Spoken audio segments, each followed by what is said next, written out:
बिस्मिल्लाहिर्रहमानिर्रहीम। दोस्तों, ये हमारा 2011 का जो है वो पेपर चल रहा है, जिसके अंदर हम 85 जो एमसीक्यूज़ हैं उनको जो है वो डिस्कस कर चुके हैं। अब 86 है, और ये 86 जो है वो अब्सोल्यूट वैल्यू से रिलेटेड है, अब्सोल्यूट वैल्यू फंक्शन। यानी कि ये हमारे पास, ये देखें, ये दो अब्सोल्यूट वैल्यू फंक्शंस की एडिशन है। एक एक्स मॉड ये है, और ये एक्स माइनस वन का मॉड। ठीक है, तो इनको हम जो है वो डिस्कस करते हैं। इसकी जो है वो चार ऑप्शंस जो हैं वो दी गई हैं, और चार ऑप्शंस में से पहली ऑप्शन क्या है कि continuous and differentiable for x is equal to zero. Continuous and differentiable for x is equal to zero and x is equal to one. क्या ये दोनों पे कॉन्टीन्यूस और डिफरेंशियलेबल है? फिर continuous but not differentiable for x is equal to zero, x is equal to one. discontinuous but differentiable for x is equal to 0, x is equal to 1, neither continuous nor differentiable for x is equal to 0, x is equal to 1। तो इसकी जो correct option है वो B है। और B option क्या है students? कि continuous but not differentiable at x is equal to 0, x is equal to 1। यानी कि x is equal to 0 और 1 पे continuous हैं, लेकिन ये जो इसके ऊपर डिफरेंशियलेबल नहीं है। डिफरेंशियबल ना होने का मतलब यह है कि इनके ऊपर इनके जो है वो डेरिवेटिव वो एग्जिस्ट नहीं करते, इनके ऊपर इनके डेरिवेटिव एग्जिस्ट नहीं करते। तो अब हम जो है वो इसको थोड़ा सा तफसीलन जो है वो डिस्कस भी करते हैं। ये स्टूडेंट्स हमारे सामने जो है वो अब्सोल्यूट वैल्यू फंक्शन है, और इसमें हमने जो है वो सबसे पहले ये क्या किया है, इसको डिफ़ाइन किया कि एक्स मॉड होता किसके इक्वल है। एक्स मॉड जो है वो basically piecewise defined function होता है। यानी कि जो डोमेन है, जो सेट ऑफ रियल नंबर है, उसको दो पीसेस के अंदर डिवाइड करते हैं। एक greater than equal to zero और एक x less than equal to zero. Greater than equal to zero के लिए एक्स होता है, और लेस दैन ज़ीरो के लिए जो है वो ये नेगेटिव होता है। अब ये देखें, एक्स नेगेटिव वैल्यू आप फ़र्ज़ करें -5 लेते हैं, तो माइनस माइनस से मल्टीप्लाई होकर पॉजिटिव आ जाएगा, तो ये पॉजिटिव ही आएगा। ठीक है, और पहला नंबर वैसे ही पॉजिटिव है तो इससे पॉजिटिव आएगा। अच्छा, अब हम इससे x माइनस वन मॉड अगर लिखें, तो अब जहाँ पे x है वहाँ पे क्या आ जाएगा, x माइनस वन आ जाएगा, और कोई चेंज नहीं है। मैंने क्या किया, इधर ऊपर वाले फंक्शन में जहाँ पे x था उसकी जगह पे क्या लिख दिया, x माइनस वन। अब ये जो माइनस वन है इनको राइट साइड पे ले जाएं तो ये x greater than equal to one हो जाएगा, और ये x लेस दैन वन हो जाएगा, और इसको नेगेटिव साइन से मल्टीप्लाई भी कर देते हैं। अच्छा, अब हमें जो वैल्यूज़ चाहिए स्टूडेंट्स, वो दो जगह पे जो है वो वैल्यूज़ फंक्शंस की चाहिए। एक ज़ीरो के ऊपर और एक वन के ऊपर वैल्यू चाहिए। ठीक है, मसलन मैं फ़र्ज़ करें ये जो पहली एक्स मॉड है, ठीक है, इसकी वैल्यू को पहले हमने ज़ीरो के ऊपर लिखा।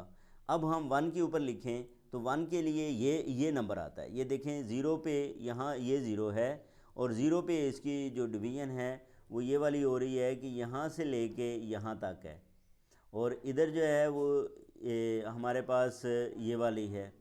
ठीक है, लेकिन अगर हमें जो है वो ज़ीरो के ऊपर ब्रेक करना हो, क्या करना हो, ज़ीरो के ऊपर ब्रेक करना हो, तो ज़ीरो के लिए ये देखें, ये यहाँ से लेके यहाँ तक वन के ऊपर जो है वो ब्रेक करना हो तो ये आएगा, और इसके बाद जो है ये वाली फॉर्म हमारे पास आएगी। और इसके लिए स्टूडेंट्स जो आप ये देखें, ज़ीरो से लेके वन तक क्या है, ज़ीरो से लेके वन तक इसकी वैल्यू x है, और वन से ग्रेटर भी इसकी वैल्यू x ही है। क्यों कि ये जो वन है ये x greater than equal to zero वाले हिस्से में आता है, तो ये दोनों केसेस के अंदर ये क्या है, x ही है। अब हम x माइनस वन मॉड की जो है वो अगर वैल्यू उसी तरह ही बिल्कुल इन्हीं स्टेप्स के ऊपर ज़ीरो के ऊपर डिफ़ाइन करें, तो ज़ीरो जो है वो हमारे पास नेगेटिव वाले केस में आता है, तो उस सूरत में दोनों के लिए यही फंक्शन होगा -x + 1। अब इसे हमने आगे यूज़ करना है। अब सबसे पहले हम बात करते हैं कॉन्टीन्यूटी की, कि x is equal to zero पे क्या ये दोनों फंक्शंस का सम जो है ये कॉन्टीन्यूस है। उसके लिए हमें स्टूडेंट्स जो है वो क्या प्रूव करना होगा कि लिमिट और वैल्यू क्या होने चाहिए, आपस में इक्वल होने चाहिए। तो अब ये देखो, वैल्यू की बात करें तो f(x) इसके इक्वल होगा जब x ज़ीरो के इक्वल है। तो हम जो है वो वहाँ पे जाएंगे और देखेंगे कि x जहाँ पे ज़ीरो के इक्वल है वो वैल्यू उठा लेंगे। इसमें ये देखें, x is equal to zero यहाँ से आता है। ठीक है, तो ये माइनस एक्स प्लस वन उठा लेंगे, और उधर x greater than is equal to zero के लिए x आता है, तो हम जो है वो क्या करेंगे, इधर ये देखें इसकी वैल्यू जो है वो हमारे पास x is equal to zero के लिए x होती है, और इधर x is equal to zero के लिए ये माइनस एक्स प्लस वन है, ये कैंसिल होके तो इसकी वैल्यू जो है वो किसके इक्वल आ जाएगी, 1 के इक्वल आ जाएगी। फिर हमने क्या फाइंड करनी है, इसकी लेफ्ट हैंड लिमिट फाइंड करनी है और राइट हैंड लिमिट फाइंड करनी है। लेफ्ट हैंड लिमिट जो है वो अगर आप लिखोगे तो आपने ज़ीरो के जो नेगेटिव पे डिफाइंड हैं जितनी भी वैल्यूज़ वो लिख लेनी है, ठीक है। और उसमें ये x मॉड के लिए जो वैल्यू डिफाइंड है वो हमारे पास माइनस एक्स है, और ये जो हमारे पास वैल्यू है ये किसके लिए डिफाइंड है, ये x माइनस वन के लिए डिफाइंड है। तो ये हमारे पास क्या आ जाएगा, minus two plus one, x की जगह पे जब ज़ीरो पुट करोगे तो आंसर क्या आ जाएगा, 1 आ जाएगा। दूसरा पॉजिटिव के लिए अगर आप बात करें तो x और माइनस एक्स कैंसिल हो गए तो ये क्या आ जाएगा, ये 1 ही आ जाएगा। तो इसका मतलब लिमिट एग्जिस्ट करती है, लिमिट और वैल्यू क्या हैं आपस में इक्वल भी हैं, तो इस तरह ये जो x is equal to zero पे फंक्शन क्या है, कॉन्टीन्यूस है। अब हम डिफरेंशियबिलिटी की बात करते हैं, इसका डेरिवेटिव इसके ऊपर अगर फाइंड करें, क्या फाइंड करें, इसके ऊपर इसका डेरिवेटिव फाइंड करें एफ प्राइम ज़ीरो, तो वो बाय डेफिनेशन किसके इक्वल होता है, ये limit h approaches to zero, ये क्या आ जाएगा, f of zero zero plus h minus f of zero over h आएगा, ठीक है। ये एक मैं वो कॉपी करना जो है वो भूल गया, ठीक है। बहरहाल ये हमारे पास मैं इधर लिख देता हूँ, ये f of zero plus h ये आएगा, और minus f of zero over h आ जाएगा, ठीक है। क्योंकि ये डेरिवेटिव ज़ीरो के ऊपर था इसलिए जो है इसको ज़ीरो लिखा है। जनरल डेफिनेशन ए के मुताबिक है a plus h minus f of a over h limit h approaches to zero. बहरहाल इसमें वैल्यूज़ पुट की। अब आप ये देखें लेफ़्ट हैंड डेरिवेटिव, अब डेरिवेटिव कब एग्जिस्ट करता है, जब लेफ़्ट हैंड डेरिवेटिव और राइट हैंड डेरिवेटिव आपस में इक्वल हों। तो लेफ़्ट हैंड के लिए हम h approaches to zero minus करते हैं और ये लिखेंगे। अब नेगेटिव के लिए ये देखें एच जो है इसका मॉड ये माइनस एच आता है, और ये इसकी वैल्यू जो है माइनस एच प्लस वन आती है, ये आपस में कैंसिल हो जाएंगे ऊपर, और ये minus h minus two h, तो ये किसके इक्वल आ जाएगा, माइनस टू के इक्वल। तो left hand derivative minus two आ गया। इसी तरह हम राइट हैंड डेरिवेटिव की बात करें तो स्टूडेंट्स राइट हैंड डेरिवेटिव में हमारे पास ये वैल्यूज़ आ जाएंगी जो कि आपस में कैंसिल होकर इसका आंसर ज़ीरो आ जाएगा, क्योंकि left hand limit right hand limit जो है वो आपस में इक्वल नहीं है। तो इसका मतलब इसके ऊपर इसकी लिमिट एग्जिस्ट नहीं करती, और ये फिर इसके ऊपर डिफरेंशियलेबल नहीं है। बाकी इस टॉपिक को मैं जो है वो आगे जब MCQs इसके स्टार्ट कर रहा हूँ तो उसमें मैं इसको बड़ी तफसीलन जो है वो बोर्ड के ऊपर जो है वो समझाऊँगा। अब 87 है। 87 में क्या है स्टूडेंट्स के एवेल्यूएट द लिमिट, इस लिमिट को एवेल्यूएट करना है हमें। और ये अगर आप देखो तो लॉपिटर रूल जो है उसका क्वेश्चन ये बनता है, और इसमें 4 ऑप्शन हैं वो दी गई हैं कि क्या इसकी लिमिट ज़ीरो है, है, ई क्यूब है, या ई रेज टू पावर 1/3 है। तो इसकी लिमिट स्टूडेंट्स जो है वो बी ऑप्शन इसकी करेक्ट ऑप्शन है।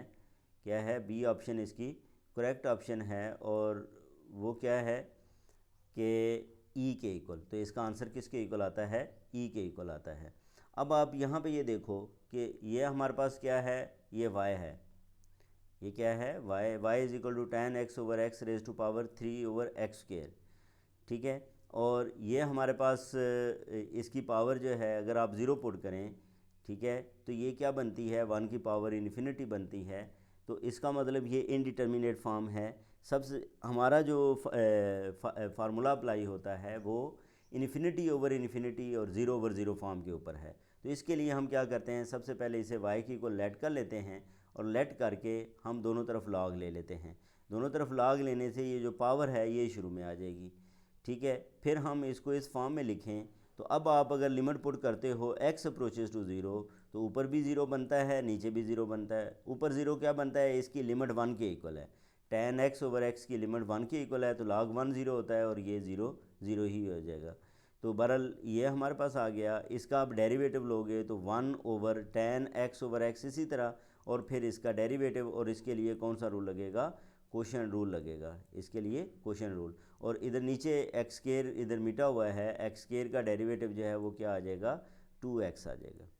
और आगे जाके हम लिमिट्स का प्रोडक्ट की फॉर्म में लिख सकते हैं, इसकी लिमिट को हम 1 लिखेंगे क्योंकि ये 1 ही है, और बाकी को हम आगे मज़ीद सॉल्व कर लेंगे। यानी कि ये अब हमारे पास जो है वो क्या बन जाएगी, इसकी लिमिट को हमने अलहदा कर लिया, इसकी लिमिट को अलहदा कर लिया, और ये लिमिट 1 के इक्वल है।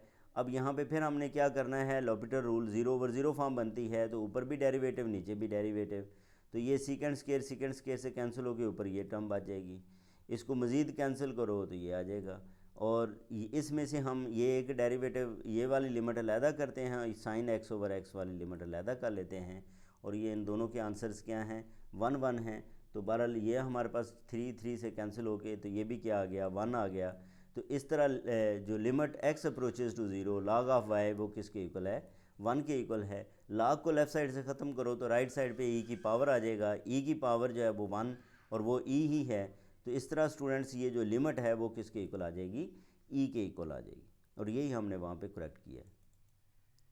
नेक्स्ट हमारे पास स्टूडेंट्स ये 88 है। 88 में ये z फंक्शन दिया गया है, और ये 2 वेरिएबल्स इसके इंडिपेंडेंट वेरिएबल्स हैं जिन पे ये डिपेंड करता है, और ये पार्शियल डेरिवेटिव का क्वेश्चन है कि आप इसका second order partial derivative find करें with respect to x and y। ठीक है, तो पहले आप x के हवाले से पार्शियल डेरिवेटिव ले लेंगे, फिर पार्शियल डेरिवेटिव y के हवाले से लेंगे, तो हमारे पास उसी का ही तो हमारे पास इसका आंसर आ जाएगा। और पार्शियल डेरिवेटिव क्या करते हैं, जिसके हवाले से पार्शियल डेरिवेटिव लेना है वो वेरिएबल होता है, और बाकी सारे जो हैं वो क्या होते हैं, कांस्टेंट हो जाते हैं। बहरहाल इसको आगे चल के हम देखते हैं। इसमें ये देखें, सबसे पहले ऑप्शंस देखें, 4 ऑप्शंस दी गई हैं। ए ऑप्शन है x²/y², ये x²+y² / x²-y², none of these. तो इन चारों में से हमने ये देखना है कि कौन सी ऑप्शन करेक्ट है। तो सी ऑप्शन जो है वो स्टूडेंट्स इसके अंदर जो है वो करेक्ट ऑप्शन है। अब ये सी ऑप्शन किस तरह करेक्ट है, इसको आगे हम जो है वो सॉल्व करके देखते हैं। ये स्टूडेंट्स हमारे पास जो है वो z है, और z इसके इक्वल है। अब हम क्या करेंगे, partial z over partial x के वाले से इसका डेरिवेटिव लेंगे तो y कांस्टेंट के तौर पे बिहेव करेगा। अब पहले में ये देखें, x और इसमें भी है, x और इसमें भी है, तो यहाँ पे कौन सा रूल लगेगा, प्रोडक्ट रूल। ठीक है, x² को अगर मैं ऐसे लिखता हूँ तो tan इनवर्स का डेरिवेटिव प्लस फिर x² का डेरिवेटिव क्या आ जाएगा, 2x, और ये tan इनवर्स ऐसे ही। इसी तरह फिर आगे जो है ये y² तो ऐसे ही रहेगा क्योंकि इसमें x नहीं है, और tan इनवर्स x/y का आगे डेरिवेटिव आ जाएगा। फिर हमने क्या करना है, इसको स्टूडेंट्स सिंप्लीफाई करना है, और सिंप्लीफाई जब करोगे तो आप लोग जो है इस पोजीशन पे पहुंच गए। मज़ीद इसको हम ये देखते हैं कि ये हमारे पास partial z over partial x जो है, इसको सिंप्लीफाई करने के बाद ये हमारे पास फाइनल फॉर्म में आ जाता है, और वो क्या है, -y + 2x tan inverse y/x। फिर हमने इसका डेरिवेटिव लेना है with respect to y, partial derivative. तो ये -1 + 2 इस पे ऊपर जो है वो कौन सा रूल आ जाएगा, प्रोडक्ट रूल आ जाएगा। ठीक है जी, ये 2x बल्कि प्रोडक्ट रूल नहीं आएगा क्योंकि 2x तो कांस्टेंट है, तो y के वाले से पार्शियल डेरिवेटिव ले रहे हैं, तो ये 2x ऐसे ही रहेगा। tan इनवर्स y/x का हम डेरिवेटिव लेंगे, और ये हमारे पास जो फॉर्म बनेगी, इसके बाद जो है इसको मज़ीद सिंप्लीफाई करेंगे, और ये जो 2x² में से एक x² माइनस हो गया, तो ये क्या आ जाएगा, x² - y² x² + y², और सी ऑप्शन इस तरह जो है वो इसकी करेक्ट ऑप्शन होगी। ठीक है जी। इसके बाद है 89, रेडियस ऑफ कर्वेचर इज़। अब ये देखो, ये स्टूडेंट्स आपने कैलकुलस में जो है वो एक टॉपिक पढ़ा है, रेडियस ऑफ कर्वेचर, और हमारे पास जो कर्वेचर है उसकी हमने बात की है कि कर्वेचर का रेसिप्रोकल जब हम लेते हैं वहाँ पे स्टूडेंट्स, तो वो बेसिकली रेडियस ऑफ कर्वेचर होता है। कर्वेचर को जो है वो हम किससे रिप्रेजेंट करते हैं, कैपा से, यानी कि के इस तरह लगाते हैं, और ये जो के है इसका ये डंडा थोड़ा सा जो है वो लेंथी कर देते हैं, तो ये कैपा होता है। और रेसिप्रोकल को जो है वो किससे रिप्रेजेंट करते हैं, रो से, और ये किसके इक्वल होता है, rho is equal to 1 over kappa. Curvature के जो है वो क्या होता है, ये रेसिप्रोकल होता है। ठीक है जी। तो इस तरह सी ऑप्शन जो है वो हमारे पास क्या होगी, करेक्ट होगी। यहाँ पे आप एक और जो है वो रिज़ल्ट भी लिख सकते हैं कि दोनों का प्रोडक्ट 1 के इक्वल होता है। रेसिप्रोकल ऑफ कर्वेचर को कर्वेचर से मल्टीप्लाई करें तो वो किसके इक्वल आता है, 1 के इक्वल आ जाता है। तो सी ऑप्शन बहरहाल इसकी जो है वो करेक्ट है।